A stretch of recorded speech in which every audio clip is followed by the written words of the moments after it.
Women and men, soldiers and outlaws, fools and corpses, all will find their way to us now that the road is clear.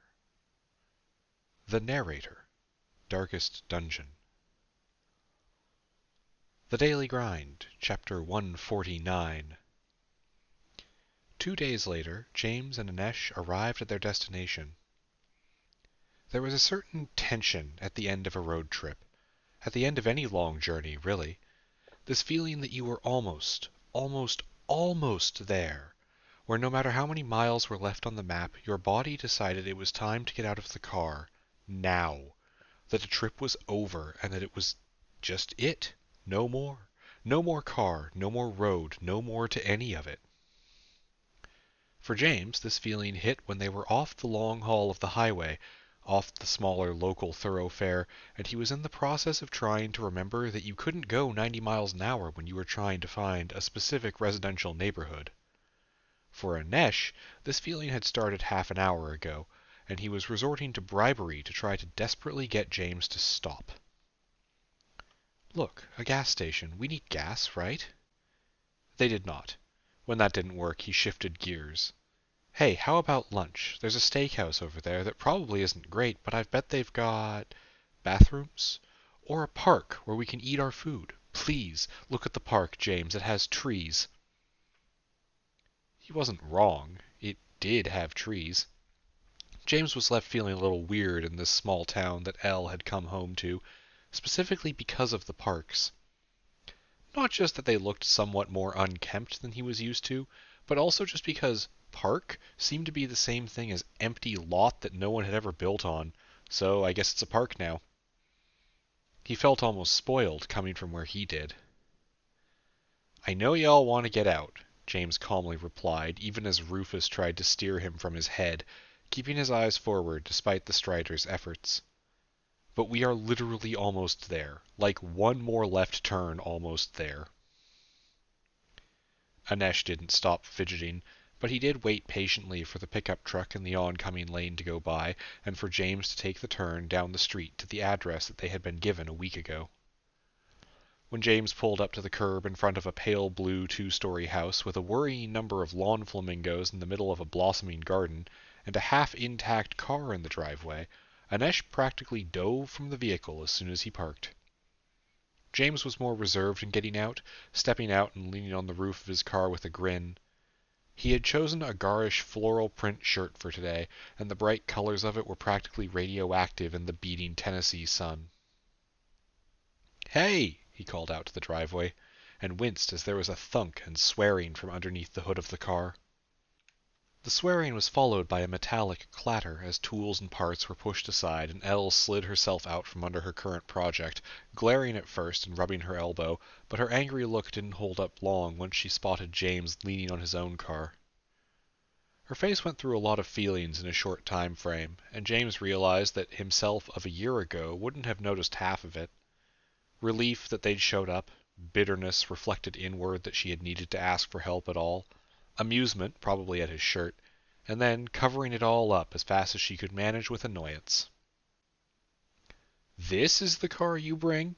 You could have gotten this at a dealership here," Elle commented as she kicked herself to her feet, wiping her hands on a shop towel.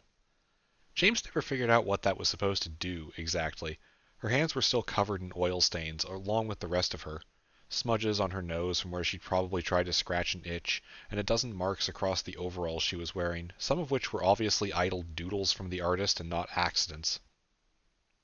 "I'm offended you didn't think I was at least worth some late 90s convertible."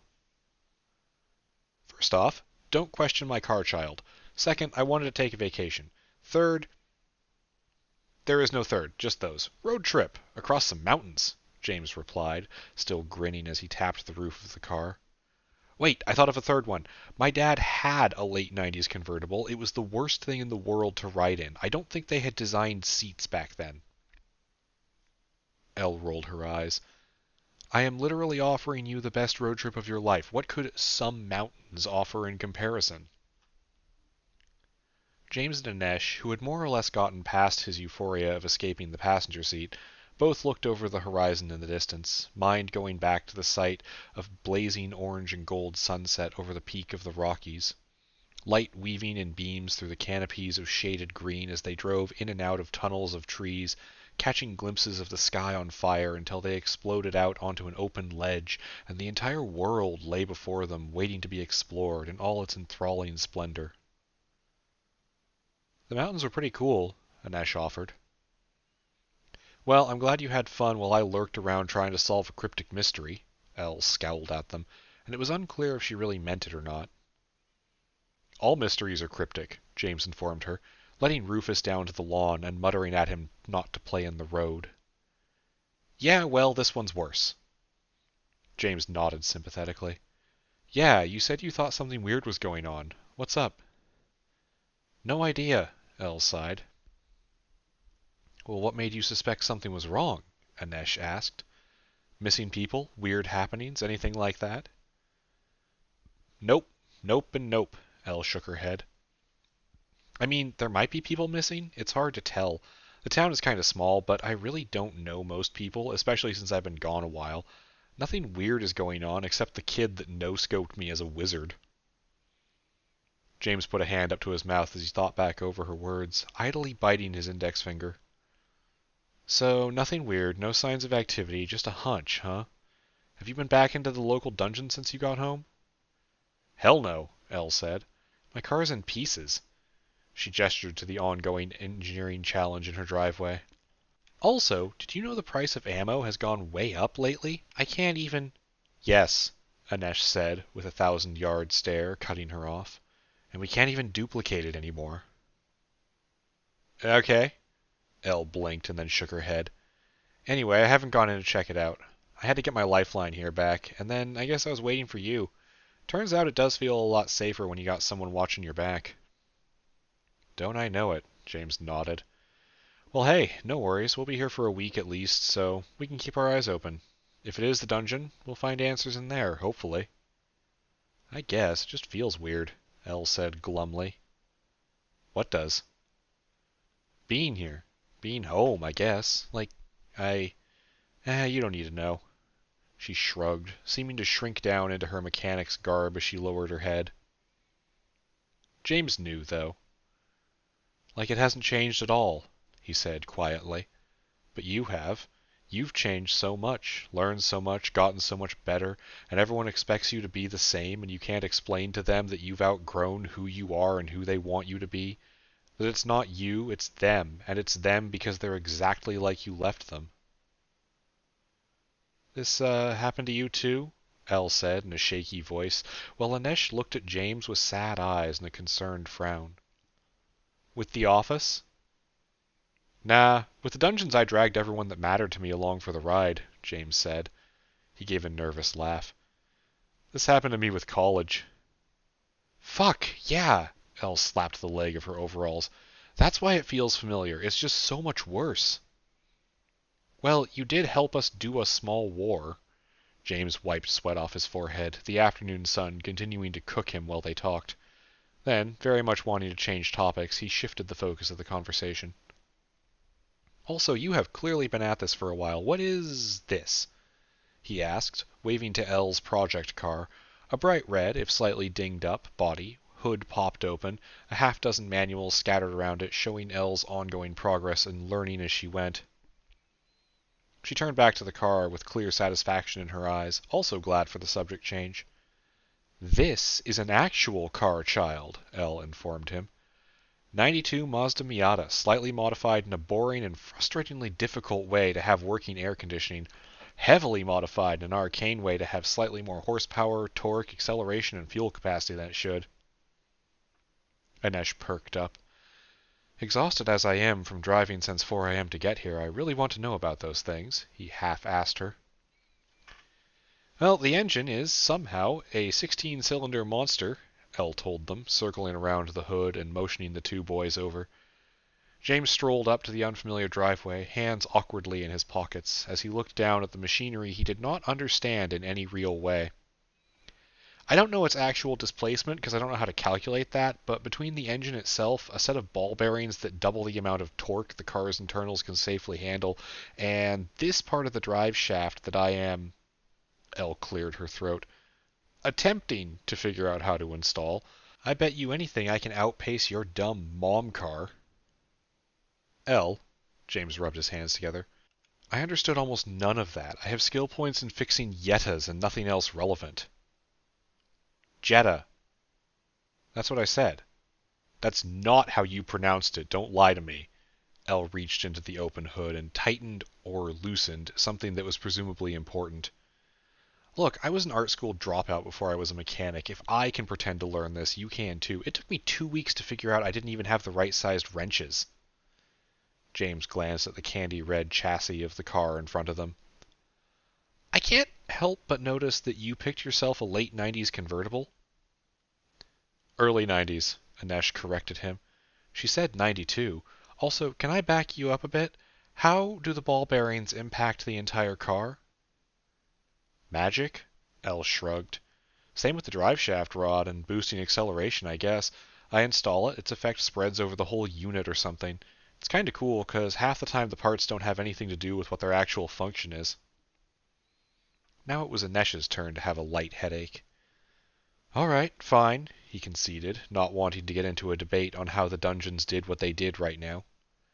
How do you know what they do? Do you have a spell for that, too? Nah, when I find the altars that have parts on them, what they do is carved into the stone around them, or whatever they're built on. Elle walked back around the side of the car and settled herself down next to one of the manuals, holding the metal rod in her hand in different directions to try to puzzle out which orientation she needed. Also, I really want to finish this before it gets dark or my brain forgets what I was working on. Yeah, no problem. James cut off his boyfriend, who was presumably about to object to mystic words carved into stone altars. We need to... His words were interrupted by a loud bark, the kind of deep, friendly greeting you got from a dog that was the size of a small car itself. He glanced over and noticed an older woman walking something with about as much gray fur as a woolly mammoth toward them. Pet that dog, he finished his sentence. Oh, hi, Mom. Elle looked awkward. Hello, honey. Are these two bothering you? I can sick Ingrid here on them, Elle's mother said with perfect cheer. James gave a laugh while Elle gave an awkward explanation. Mom, no. This is James and Anesh. They're in town visiting. Gonna hang out tomorrow or something after I get my car working. Oh, the James you had a crush on. Elle's mom leaned in and gave James a joking elbow to the ribs that nonetheless hurt quite a bit. Mom! Elle looked like she wanted to hide underneath the driveway if possible, as she turned a shade of red pretty close to the car behind her. That's literally the opposite of what I said. It's true, James offered politely.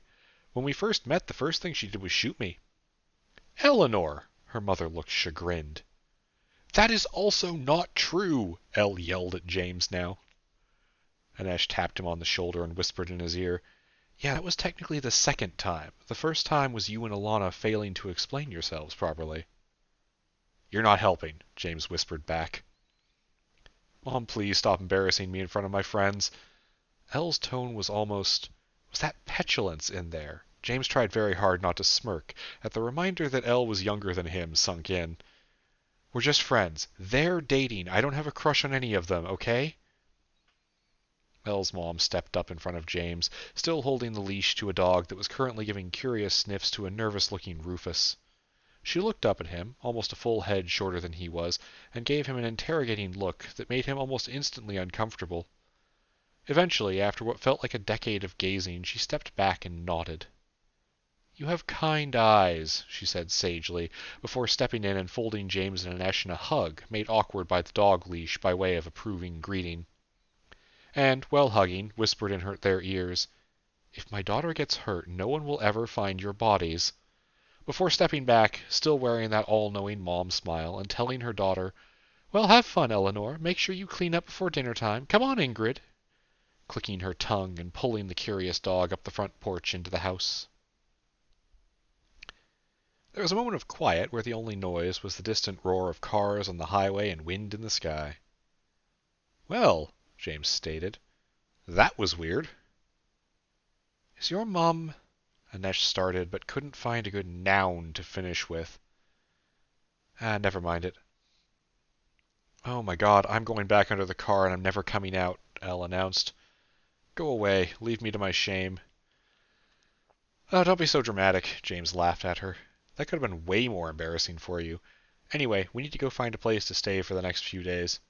Hopefully, before your overwhelming infatuation with me overrides your better judgment and... James ducked, enhanced perception giving him just enough time to avoid the lug nut Elle had just flung at his head. Get out of my driveway, she shouted at him. But there was no bite of anger in the words, and James was giggling manically all the way back to the car and for about a block after that, too.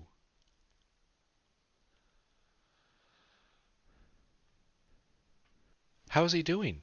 Reed asked, entering Research's den of inquiry, sipping at a cup of something warm that was probably caffeinated. He was speaking about Nikhail, who was presently occupying one of 4 observation chambers that Research had remodeled into.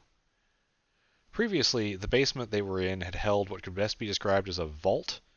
They still had secure storage down here, to be sure, but with the help, or perhaps it was better to say entirely with the hard work of, some of the new members of the Order who were more well versed in construction, the vault had been retrofitted into a series of 4 rooms. It wasn't too much different from an observation room at a hospital, really, which was where they'd partially stolen the idea from. Locks and light controls, viewing windows, a slew of measuring devices to check for anything off inside the chambers. Reed had wanted something like this since before they'd actually started trying to work with infomorphs too, but it was only now that the Camercondas had their own home floor and other parts of the lair besides, and a more dedicated place of worship for them, that they had moved their most precious artifacts out of the vault and given Research space to start really messing with things. One of those rooms currently contained Nikhail. It was, to be fair, nicely furnished, just with very little that could be turned into a weapon without significant effort, and someone was always watching. That effort wouldn't go unnoticed, either. His current status was mildly annoyed, but distracted by catching up on Netflix. Another room contained 2 wild Camercondas that Simon had brought back about a month ago. They were visited frequently by other Camercondas, and humans too, who did their best to establish communication. But despite being outside the dungeon's reach, the new arrivals were randomly hostile, and didn't seem to quite yet understand communication the same way the older ones did. Feeling of home described them as children, immature, perhaps because they had never truly been pushed to adapt. Nobody thought that it was a permanent state of being, though, just something they needed time on. Currently Davis was on watch for this shift, and he also chose to describe Nikhail as a child. He's being a baby about it, the older man gestured with the half-apple he was still eating, sitting leaned back behind a desk that had been set up in the observation area. Even though this is entirely his fault. I can feel you being a jerk, Nick shouted from inside the room, pointlessly shouted since the observation chambers were wired for sound. Like that, Davis nodded to himself. No signs of any compulsion, though, unless you count rude gestures. No signs of modification, changes in temperature, radio interference, any radiation fluctuations at all, really. Nothing else we thought of. Davis glanced up at Reed. Normal across the board. Should we let him out? Reed glanced down at the readouts that Davis had turned his way. Tomorrow, just in time for de-escalation classes with the new response members. He looked up and met Davis's eyes. If we're all being sort of punished for being reckless, Nick gets the extra bonus version of that. Davis gave a sharkish grin. Got it. Also, I enjoy the classes. I'm learning a lot about people. Yeah, I'll be honest, I'm kinda into it too, Reed admitted. Though it's a bit, what's the word for being super concerned by the implications of something? Working here, Davis told him. No, I mean, okay, haha, very funny. But every time we go through one of the training courses on, like, subdual, or spotting signs of abuse, or diffusing fights, Reed rapped his knuckles against themselves nervously. Okay, a lot of it's depressing because it implies a depressing world where people are shit, sure. But have you noticed how often the people teaching the class start with, we had to put this together from a lot of different sources, and literally only once, for the martial arts stuff, did they ever say, we got this from a police training manual? I usually miss the first 5 minutes of every class because the elevator's getting kinda clogged up, Davis admitted. Reed rolled his eyes. Take the stairs. I know you can. You act old, but you've got a dozen purple orbs keeping you going. Respect your elders, Sonny, Davis put on a fake, cackling old man voice. But no, we have stairs? Yeah, every basement has stairs. Have you not noticed this? Reed folded his arms and leaned his hips against the desk. Did you think the basements were just huge fire hazards with only one exit? Davis started to open his mouth and Reed cut him off. Don't answer that. Take the stairs. It's easy once you figure out which staircase goes where. Do you ever feel like there's maybe too much going on around here? Davis asked, sounding tired, almost to the point of numbness. How are we supposed to keep up with everything? Like, oh, hey, do you know we have an illipede that can tell us when a given thing was produced? Well, for obvious reasons, we gave it one of the status quo bracers. Did you know that illipedes can, and will, set the bracers to intercept dust motes and burn through all the stored charges just to see the lights?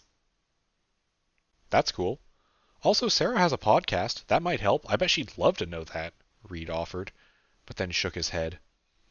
Hell if I know how to keep up on everything. Hey, here's something else fun. Did you know that the Camerondas can have memory problems if their voices or arms get unplugged suddenly? Not like serious ones or anything, but they forget faces and names and stuff for a couple of seconds until someone snaps them out of it, I guess. We haven't looked into it too much so far, but that new hardware guy, Mike, he's concerned about it. Specifically, he's concerned about brain damage. Oh, yeah, that can happen to people, too, Davis nodded. Learned that in the support group when someone tripped on a router during a meeting. Weird 2 minutes where a couple accidentally puzzled out that they were married. Were they? Not at the time, Davis replied. I think they're engaged now. It's hard to keep up on everything. Yeah. Reed laughed. All right, well, I just wanted to make sure Nick was doing okay. I'll be back in a couple hours to take over. Don't worry about it. Barkdust will be here for the next shift. Take some time off. Davis didn't say why exactly, and he used an almost suspiciously casual tone as he waved an empty coffee mug around. We've got this. Reed narrowed his eyes. I'm not taking time off, he grumbled, suddenly acutely aware of the surgery scar in his side. Also stop being nice. I liked it better when everyone was mildly antagonistic. I can want you to not bleed out and be an asshole at the same time, Davis challenged, all sense of playing it straight gone from his voice. Now get out of here. That's better, Reed grumbled, stalking away.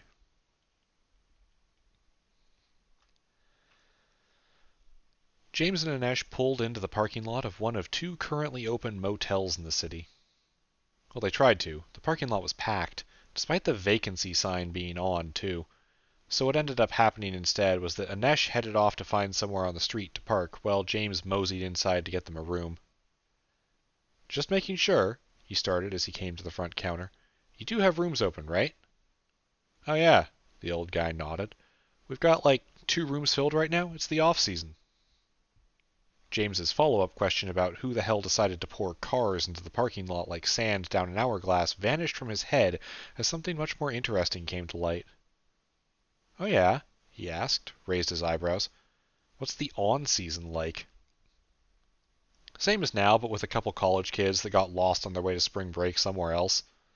The motel's keeper didn't even bother to shrug, barely moved at all from where he was reading a magazine with his feet up on the edge of a potted plant, chair tipped back just a hair.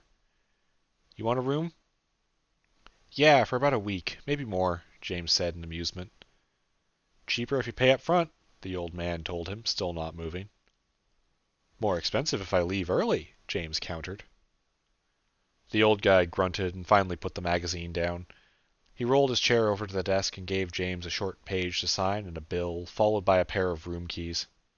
Number 7, front of the building, he said. No pets. James said nothing. Rufus wasn't a pet, after all. He was breaking no rules. Anesh met him out front with their suitcases. We good? He asked. Yeah, room 7. James tossed him a key, which his boyfriend had to fumble for. I forgot to ask about the cars, he mumbled, navigating through the dense line of vehicles in the parking lot to get to the little sidewalk that led to their room. Place is clean, at least, James happily pointed out. If I see anything even vaguely centipede-shaped in our room, I am burning down the state, Anesh said, apropos of nothing. That happened once, James reminded him. Once too often, Anesh scowled. Never again. He informed James as he led them in, rolling the bags toward their room. He got about to the doorstep of room 7 before he was interrupted by an inflated rubber ball bouncing out between two of the parked cars and thunking into the back of his leg, sending him stumbling with a yelp and Ganesh launching off his shoulder with a buzzing hum. James caught the ricochet of the ball under his foot, balancing with a duffel bag in one hand and a suitcase in the other, trying not to step too hard on the toy. A second later, he spotted the kid it belonged to as a young girl came scampering out from behind the cars. She was maybe 10 or 11, wearing a light coat with the hood up even in the heat, and James saw her eyes go wide as she looked at him. "Careful," he said, pushing off with his foot and rolling the ball back toward her. "A lot of cars around here. Don't want you to get run over," he informed the child. "Yes, sir, Mr. Wizard," the girl said meekly, not meeting James's eye at all before she grabbed the ball and sprinted away between the rows of weathered pickups and beat-up Camaros. Anesh looked back at his boyfriend with wide eyes, before he couldn't contain his laughter anymore, and it bellowed out of him with a snorting laugh. "Oh man, she's got your number!" he exclaimed. "Bah!" James responded, sliding past to set the bags he was holding down and giving his aching arms a break. "Must be the kid Elle talked about, but I thought... I'll have to ask her about it tomorrow. You think she sees magic?" "Wouldn't be the weirdest thing," Anesh said. "We could try finding their room and asking whoever she's traveling with." "Yeah, Elle said it was the kid and her mom, so sure, that works," James nodded. "But for now, I am going to take a shower that lasts between 1 and 2 hours, and then I'm going to revel in the feeling of Wi-Fi." "No, you are going to go into the bathroom, turn on the shower, and get distracted sitting and reading Reddit on your phone, looking for mentions of us for an hour," Anesh corrected him. "Which is why I'm using the bathroom first." "I love you, and I feel incredibly persecuted right now," James grumped, folding his arms and throwing himself onto one of the beds.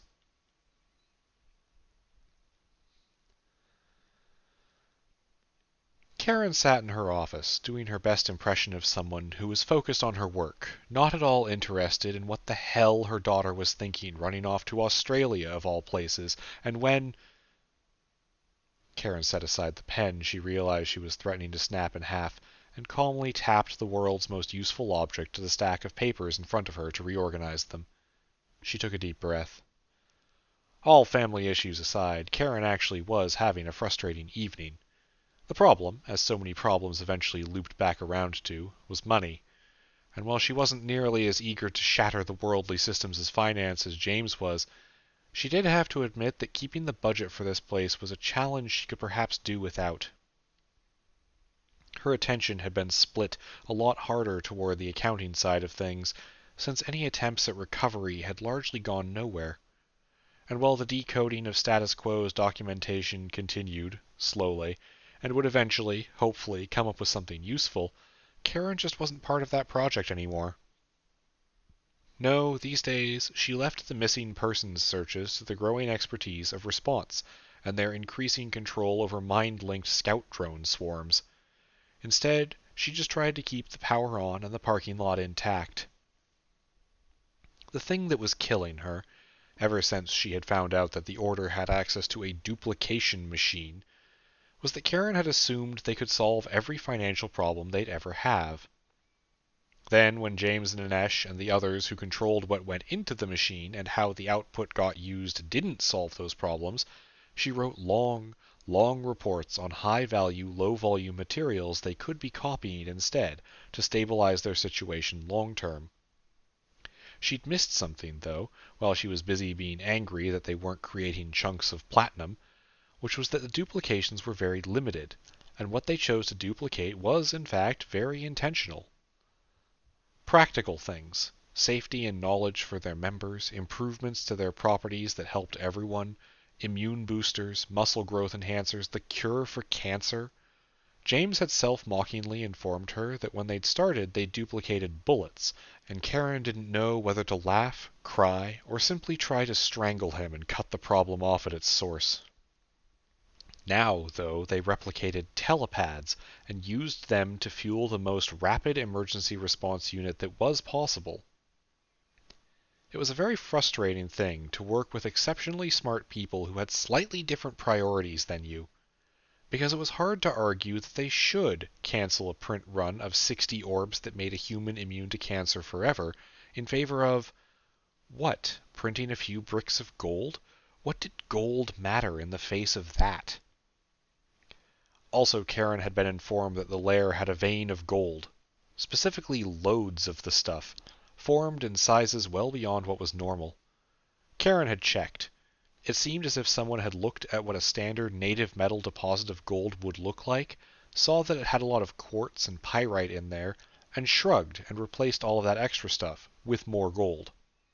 It was preposterous. It was quite extensive. No one really minded the noise of drilling into the growing tunnel, and Karen refused to rely on it. It was, she knew somehow in her gut, going to run out. It would help, absolutely. It was helping. The undoubtedly and perfectly understandably suspicious smelter that Karen had contacted to dispose of the waste silver from the cooler caves could handle gold just as well, though it being unregistered and in such large quantities would become suspicious to other parties in short order, and he advised her to look into distributing who she sold to, even if only because he couldn't keep liquid assets available to soak too much more. They were solvent for 6 months out. More if the FBI continued to uncover problems they were willing to pay for. Less if James decided to build a moon base again and Karen honestly couldn't tell him they couldn't afford the materials. But they were still adding new people and budgeting more and more for everyone's different projects and training that they didn't have easy access to orbs for. The totem experiments were promising, though. Karen had asked their unwitting new architects to figure out if they could make a structure out of valuable materials that could easily be dismantled but still register as walls and floors to the orange totems that could duplicate buildings, but not, it seemed, furniture, orbs, people, or anything that wasn't really nailed down. There was also the business software the first generation of Emerald chips had finished growing. The digital seeds and their carefully balanced inputs cracking open to reveal highly specialized tools that a good management team would find invaluable. At least, that was the sales pitch. It wasn't even a lie. The tools had started as things the Order had made for itself, to direct their energetic chaos as efficiently as possible. And while it was a little strange having to tell a program when you liked to sleep, and also when you felt best having slept, as if those were different things, and perhaps the user interface was inefficient, Karen couldn't deny that their scheduling application was eerily on point when it came to assigning knights and aspirants to different groups. Where the sales pitch ran into reality was a problem. For one thing, a lot of elements like scheduling had become harshly simplified with the pandemic for a lot of companies, and for larger corporations they used in-house software that didn't work very well and didn't care. For another, it was simply very hard to justify the expense of a piece of software to a company that wasn't actively shopping. It only took a few attempts before Karen and her assistants had come to the joint conclusion that sales calls were shit and no one would ever want to work a job that involved taking or making sales calls all day. So they had hired a local freelancer to make a professional website that was easily searchable and would accept credit cards for product keys.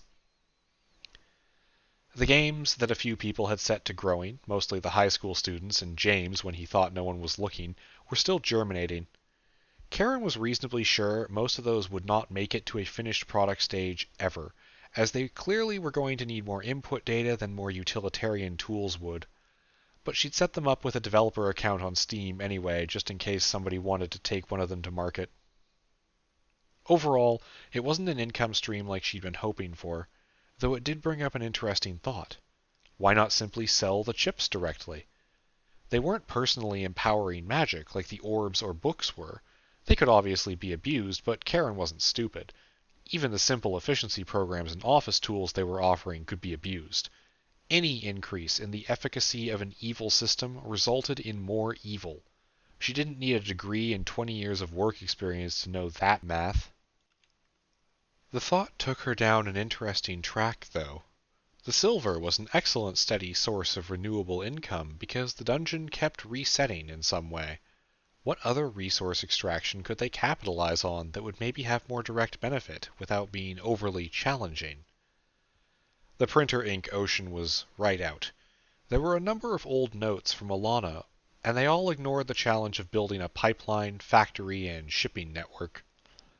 No, Karen actually bothered to give that idea a stern frown. It didn't even account for the thorned whale creatures that lived in that particularly viscous sea. Food was unreliable, too. The actual building materials were usually mundane and not especially useful. Computer parts were clearly fantastic for when the two boys had been starting out, but they couldn't sustain an organization on this scale. Also, there was the eternal risk that one of them would be magical in a way that was actually quite dangerous. The office, it seemed, would need deeper exploration to truly figure out if there was anything in there worth going back for over and over, like with the caves or the replication ritual. But Officium Mundi wasn't the only dungeon they knew of, was it? Karen had no interest in pillaging the attic. She knew what it was all too well, and didn't wish it any harm. But the sewer? Now there was an idea. Many of the world's most useful medicines and chemicals were derived from plants or fungi that were, at a first glance, horribly lethal. Not from the actual glance, that was a dungeon thing, not a reality thing, but they were fatal to smell, or taste, or touch wrong.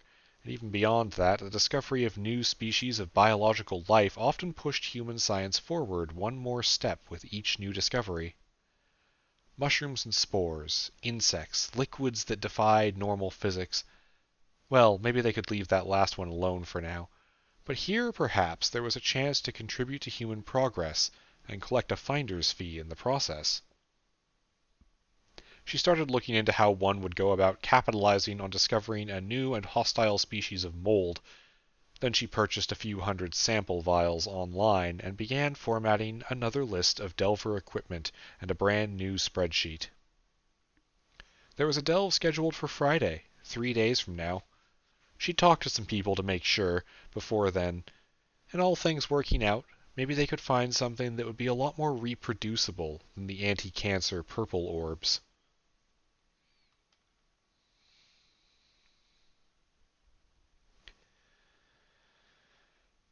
Alana was headed west. She'd started out strong, leaving Florida by the first highway she ran across and making good time up to Atlanta. Atlanta was not a city that Alana felt comfortable in, though. Too humid. She'd left before really making it to the city proper, just sort of skipped past along the sprawl of suburbs, burning the last of her money on a full tank of gas before passing by and continuing northeast toward Jacksonville and the East Coast. She had no idea what she was looking for. She just had this thought that she'd know it when she saw it, or maybe when she was close enough, hopefully. Alana picked up a few odd jobs along the way, leveraging a seemingly unceasing stamina and upper body strength into $40 here, $60 there, helping people move furniture or shovel gravel. More than a few times, she was pretty sure that the pitying grandmothers using her for yard work were more interested in giving themselves an excuse to shove some cash and cookies into her hands than anything else. But Alana wasn't, as near as she could tell, the kind of person who accepted charity when she didn't have to. And god damn if she didn't leave that old woman's front yard looking more beautiful than it had in decades. The cash got turned into gas. For supplies, every now and then, Alana would just rob a Walmart. She had thought initially that she would feel bad about it, but despite having a cultural understanding that shoplifting was probably wrong, it didn't ping any sense of guilt that she could detect. Maybe it was the scale of things. It wasn't like Alana was stealing a couple candy bars or something. No, she had bigger aspirations than that. There was a voice in the back of her head that reminded her that a clipboard and a marked container was, along with one of those green high-vis vests, basically tactical invisibility for social situations. No one would question the person who was selecting what must be defective produce and removing it, or carrying an entire pallet of bottled water away. You walked like you were supposed to be there, and you took the back employee exit, and basically no one would be interested in stopping you. Hell, the employees always seemed so tired, they probably wouldn't have stopped her anyway. At a certain point, after one particular odd job that wasn't crime-based, Alana made the bizarre realization that her wallet was bigger on the inside. She had stared at it for an hour, not in confusion, but more hoping that it would help uncover some clue in her memory. But just like with her inability to overheat or her power to sense emotions, it didn't do much aside from be a highly useful tool to an aspiring master thief. She could fit a ton of granola bars in there, and granola bars did not care if they were mangled whenever she folded the wallet. So instead she went searching for memories elsewhere, driving on. At a certain point, Alana realized she was headed west. She didn't know when it had happened. She didn't have a phone or a GPS of any kind. Instead, she was navigating by a beat-up atlas with a ripped cover that had been buried in the glove box of her new truck. It was almost certainly a little out of date, but she still acknowledged when she checked the signs around her that even this shitty old thing shouldn't have gotten her lost on Interstate 40. Alana went over options in her head. A wrong turn somewhere? Maybe, but how would she not have noticed? It had been over a day of constant driving. She stopped at a gas station or a truck stop a few times. Even a completely blind driver should have noticed they weren't moving toward their target coast. Had she literally just zoned out and not paid attention? No, she made the decision, folding the atlas up and replacing it. Something else was going on. She was going west because she knew she was supposed to, somehow. Even if her plans didn't, even if she couldn't think of it herself, she knew. Alana tossed the atlas back into the cluttered passenger seat and stepped off the gravel shoulder where she'd been pulled over. There were no cars out. It was 1 a.m. on some empty stretch of wilderness highway. She was in more danger of being hit by a rogue deer than a vehicle, and she'd made a choice. Wherever she was going, there was a road nearby. Roads touched everywhere in this part of the country, Alana had noticed after once getting lost in an old logging town that stubbornly refused to die. The interstates were these massive arteries, sometimes moving millions of cars a minute, sometimes quiet empties like right now. But off of them, highways and byways and surface streets spread like fingers of some old asphalt god. They reached to cities, towns, homes, farms, abandoned mining shafts, old historic sites, and singular ranches out in the middle of nowhere. Wherever her heart told her she needed to go, there'd be a road there. She got back in the car and turned the key, sparking the old coughing engine to life. Alana was heading west.